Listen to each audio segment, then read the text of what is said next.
guys, it's YOU WACK, and every single day new players are joining Overwatch 2, but along with that, there's also new people trying to learn new heroes every single day, which is why in today's video I want to talk about some of the best heroes to learn in Overwatch 2. Now, while this video might seem like it's only geared towards brand new players, I also want this to be appealing to people that have maybe been one-tricking a hero or one-tricking a role for a very long time, because I feel like that's a way to keep Overwatch 2 fresh, is to learn other heroes. So that's why I want to talk about 2 tanks, 2 DPS, and 2 support heroes that I think are some of the best heroes to learn. And the criteria that I followed when picking these 6 heroes is that I didn't want a hero that required a lot of practice to learn or at least get the hang of. I didn't want a hero that was destined for future nerfs and reworks. I picked heroes that are very forgiving when it came to players' mistakes, but most importantly, I just wanted a hero that was very simple on the surface, that didn't have a lot of abilities and hidden mechanics to try to learn and master. And while not every single hero in this video checks every single one of those boxes, I think the first tank hero comes the closest, and I think one of the easiest and best heroes to learn is Winston. Winston, I feel like, not only appeals to brand new players to Overwatch 2, whether they're an FPS veteran that have played tons of other video games in the past, or they're brand new to video games and Overwatch is their first, but I feel like Winston is also appealing to players that maybe one-trick a hero or want to transition out of a role that they've been stuck in for years, and I think Winston eases those players into the tank role the best. Now, the most obvious reason as to why it could be appealing to multiple players is the lack of necessary aim mechanics to be able to do well with him, because he doesn't really require any aiming mechanics besides his secondary fire that just got added in Overwatch 2, but even then, that's not his main capable damage dealing ability. But not only that, his hero kit is extremely simple. You gotta jump and you gotta bubble.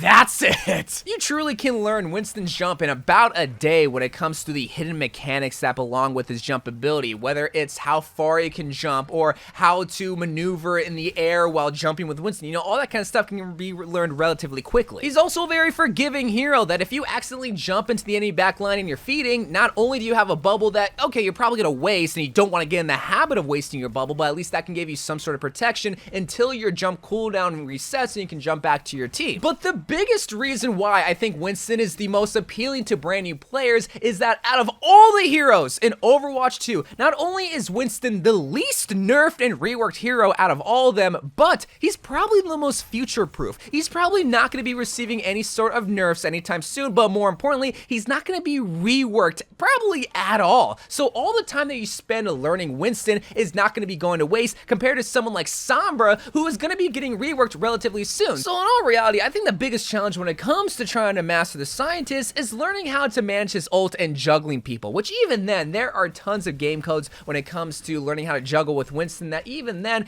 it won't take a lot of time. So overall, Winston, I feel like, allows not only brand new players to spend less time focusing on the aiming mechanics of Overwatch and more on the fundamentals of the game, like when it comes to positioning and ult economy and managing your cooldowns, but it even allows players that maybe have one-trick DPS or support to learn the tank game, because it is a different game within a game compared to the roles that you're used to. So if you want to learn the tank game, I feel like Winston is a hero that allows for that transition to be a lot more easier and a lot more faster. But when it comes to another tank that I feel like is very good to learn in Overwatch 2, someone like Ramatra comes to mind, because he is probably the most forgiving tank out of everybody. Even compared to someone like Winston, for a brand new player or even a veteran Overwatch player learning the tank role, Ramatra is going to have abilities that allow you to get out of a team fight, whether it's his nemesis form that gives you extra health and armor, whether it's your block ability to be able to block incoming fire, your shield to block it. Like, there are so many things that Ramatra has that if you make an oopsie, it's not so devastating compared to someone like Reinhardt that if you're just charging in, well, you're gonna die. You have no easy way to get out of there. But if you do find yourself being way more aggressive than your team would like, well, his ultimate grants you the ability to be aggressive. It gives you a reason to go into the enemy backline and just punch everybody. Oh, I didn't even mention that his punch ability really doesn't require a lot of aim training. Well, his Omnic form, you kind of got to learn how to aim a little bit with him, but really there is so much that you don't really have to learn learn when it comes to Ramattra, that he just kind of forgives a lot of mistakes along the way of you mastering not only Ramattra, but the tank role. So overall, Ramattra, he's a great solo tank that even if your healers aren't healing you, your DPS aren't doing damage, you can do all that. Well, you can't heal yourself as Ramattra, but you can do a lot as a solo dolo tank. Plus, he's also one of the first tanks that will bear it with 5v5 in mind, compared to a lot of tanks from Overwatch 1 that were reworked to fit the 5v5 format. The developers, they built Ramattra on the idea of 5v5. But now on to some of the best DPS heroes to learn. Even though everybody claims to be a DPS main, there are still some heroes that are a lot easier to learn than others that, well, at the end of the day, most of them do require some form of aim mechanics to learn. Someone like Hanzo just allows for random headshots to happen and you be able to succeed at the end of the day. Like people wonder why I hate Hanzo so much. It's because he is just so easy to play that anybody can just do well with him without even having to try. Well, I'm exaggerating, kinda, not really. No, everything I said is low-key kinda true. The whole job of a DPS hero is to get DPS, is to get damage per second, and what better way to do that than just being able to either secure kills right away, which you can easily get with Hanzo with the random headshots from 5 million miles away, but you also have spam capability, which is really good against shield tanks. Someone like a Reinhardt or a Sigma or a Winston, you're gonna be able to use your Storm Arrow to bring down that protection. Plus, you have a leap and more importantly, a wall climb ability that once you learn the fundamentals of Overwatch, like position yourself on high ground and far away, someone like Hanzo will grant you the ability to get tons of kills and give you natural protection because he can do work from far away. But that's also the beautiful part about Hanzo. I can't believe I just used Hanzo and beautiful in the same sense, but he doesn't have a hero cat that takes a lot of time to learn, which gives you a lot more time to practice on your aim, which is something that I tried not to really focus too much in this video because aim practice is just so boring, but for DPS, it's the most important mechanic when it comes to learning these heroes. And for Hanzo, not only can you spend a lot more time practicing your aim, but you don't gotta spend all that much time. And unlike Widowmaker, I don't think Hanzo's gonna be getting nerfed anytime soon. He's stayed the same for like 4 years now. And even when he does change, he gets better. So overall, Hanzo, I've been saying this for years, he is the cheesiest of all cheese heroes because he is just so easy to do well with. Even someone like me, who has less than like 20 hours with this guy, can still do really good with. But the DPS hero that I'm sure every single person expected to be on this list is here. It's Soldier 76. Originally, I didn't want to include him because he's just so obvious. He's the first hero that everybody is introduced to. He is the Call of Duty guy. He has a rifle that you shoot bullets with and you run. There's not a lot to it when it comes to him. Really, the hardest part about Soldier 76, other than like the fundamentals and positioning, which for every hero you will just learn over time, is the aiming with him, is the recoil management. This was added a couple years ago where beforehand it was just bloom. Now you actually have to pull down on the mouse compared to most, if not all, heroes that don't have really any recoil besides like Baptiste and whatnot. But even if you struggle learning Soldier 76's recoil pattern, you quite literally have an ultimate that aims for you. And in the lower ranks where everybody's gonna be out of position, you're gonna be getting tons of valuable kills with his ultimate. It's only when you get in the higher ranks that you realize that Soldier's ult is pretty garbage because people learn positioning, they stay in the back line so they can use natural cover, but they also use their allies' tank shield, and they also just use abilities to stop your ult from happening like a Diva DM and such as that. But in the beginning, Soldier, he's a great hero to learn, but he's also a very deadly hero to play. It's only just once you master his recoil pattern that he becomes very deadly. At the beginning, you're going to be missing a lot of shots, but at least for Soldier, he's a very forgiving DPS hero compared to someone like Cassidy, where if you're missing your shots, you're not doing any damage. Soldier,